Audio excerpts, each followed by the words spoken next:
एक देश, एक विधान, सबकी पेंशन एक समान क्यों नहीं? ये शौक नहीं, मजबूरी है। पुरानी पेंशन जरूरी है, ये नारे लग रहे हैं। सरकारी कर्मचारी भी तो देश सेवा कर रहे हैं ना। उदाहरण के तौर पर मतलब नेताओं को चाहिए पुरानी पेंशन, और अगर सरकारी कर्मचारी मांगे तो कहो कि भैया ना ना ये बुरी है, इसको मत लो। तो आपके लिए अच्छी दवा है और उनके लिए बुरी दवा है, मैं समझ नहीं रहा हूं। नहीं, मैं कह रहा हूँ कि क्या सरकारी कर्मचारियों के रिटायर होने पर कोई अगर कोई व्यवस्था आई है तो क्या उनको छोड़ दिया गया है? नहीं तो नेताओं के ऊपर क्यों ये व्यवस्था लागू नहीं होती? ये पूछना चाहिए। सवाल क्यों नहीं कांग्रेस उठाती है? मैं पूछ रहा हूँ ना सर, कांग्रेस को छोड़िए, मैं पूछ रहा हूँ। आप जवाब दीजिए ना, आपके ऊपर लागू क्यों नहीं होती? नहीं, आप सत्ता में, आपके ऊपर लागू क्यों नहीं होती? पुरानी पेंशन आपको चाहिए और सरकारी कर्मचारी अगर मांगे तो आप कहोगे कि भैया विकास का भट्टा बैठ जाएगा। आप बताइए, सरकारी कर्मचारी कितने हैं? सर ये फिर दोहरी नीति है, फिर आपकी दोहरी नीति है। पुरानी पेंशन योजना को लेकर देश में एक बहुत बड़ा पहलू है जिस पर आप मैं सवाल सुन लीजिए सर, राकेश सर सवाल सुन लीजिए जरा, देश भी समझ ले। आर्मी, नेवी, एयरफोर्स, ओपीएस लागू है, पुरानी पेंशन योजना है सर। और अब दिल्ली हाई कोर्ट का फैसला आया है, केंद्र अर्धसैनिक बल का जो है उससे शामिल करने का जिक्र किया है, उससे भी आपको ओपीएस देना पड़ेगा और वो भी 2 महीने के अंदर। ठीक, केंद्र सरकार इसे लागू करे ये कहा है, लेकिन एक बड़ा सवाल है, जरा देश सुन ले। अग्निवीर योजना में पेंशन मिलेगी क्या? अग्निवीर योजना क्या सेना ने विरोध किया था क्या? नहीं, मैं आपको पूछ रहा हूं सर, मैं आपको पूछ रहा हूं पुरानी का। एक मिनट आप घुमा रहे मुझे। सवाल पूछ रहा हूं, तिलक जी सवाल पूछ रहे हैं, क्या भारतीय सेना में से किसी ने कहा है कि अग्निवीर योजना खराब है? और राहुल गांधी के लिए खराब है, वो बेरोजगार हो गए। सवाल कुछ और है, आप राहुल गांधी कहां से ले आए सवाल में? हर सवाल का जवाब राहुल गांधी नहीं होता सर। क्यों? मैं आपसे पूछ रहा हूं, क्या अग्निवीर में पेंशन मिलेगी? अग्निवीर में पेंशन मिलेगी?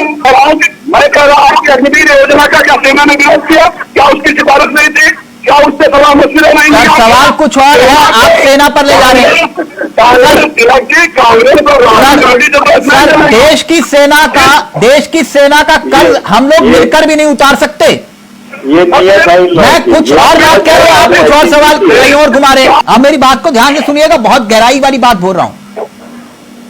2091 माननीय पूर्व एमएलए एमएलसी हैं उत्तर प्रदेश में, 20% यानी कि 492 दागी हैं।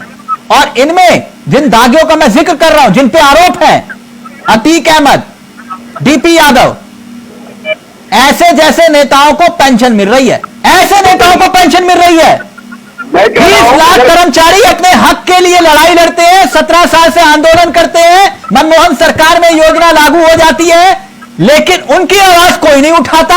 लेकिन जिनके ऊपर आरोप है, विधायक, एमएलए, एमपी रहकर आपकी सरकार में, इनकी भी सरकार में, जिसकी भी सरकार रही हो, वो पेंशन पा रहा है, लेकिन सरकारी कर्मचारी नहीं पा रहा। क्यों? गरीबी हटाओ से लेकर अभी तक मनरेगा इनको जरूरत पड़ गई, चुनाव होता है तो 7,000 करोड़ किसानों का माफ कर देते हैं। राकेश जी, आप मेरे सवाल को बार बार घुमा रहे हैं। मैंने कहा कि क्यों दागियों को पेंशन मिलेगी, सरकारी कर्मचारी क्या देश की सेवा नहीं कर रहे? ये सवाल आपको रत्नाकर जी से, सत्ता में आप, मैं सवाल रत्नाकर जी से पूछूं? सत्ता में आप है, सवाल रत्नाकर जी से पूछूं? मैं ये कह रहा हूं कि उदाहरण के तौर पर केंद्र में 40 लाख सरकारी कर्मचारी हैं, भले ही 9 लाख पद खाली पड़े हुए हैं, है कि नहीं? और आप मुझे यही समझा रहे हैं कि आप कुछ भी कर लीजिए, बीजेपी शासित राज्यों में पुरानी पेंशन योजना लागू नहीं होगी। आप मुझे यही समझा रहे हैं ना? अरे पहले पैसा कमाया जाता है, फिर खर्च किया जाता है। पहले आय के साधन जुटाए जाते हैं, फिर व्यय किए जाते हैं। और वो जो फ्री में अन्न देते हैं वो रेवड़िया नहीं है ना राकेश जी, जो फ्री में अन्न देते हैं वो तो रेवड़िया नहीं है ना? हेलो, मैंने कहा सर वो रेवड़िया तो नहीं है ना जो फ्री में अन्न देते हैं आप? हेलो, क्या हुआ सर, आवाज चली गई?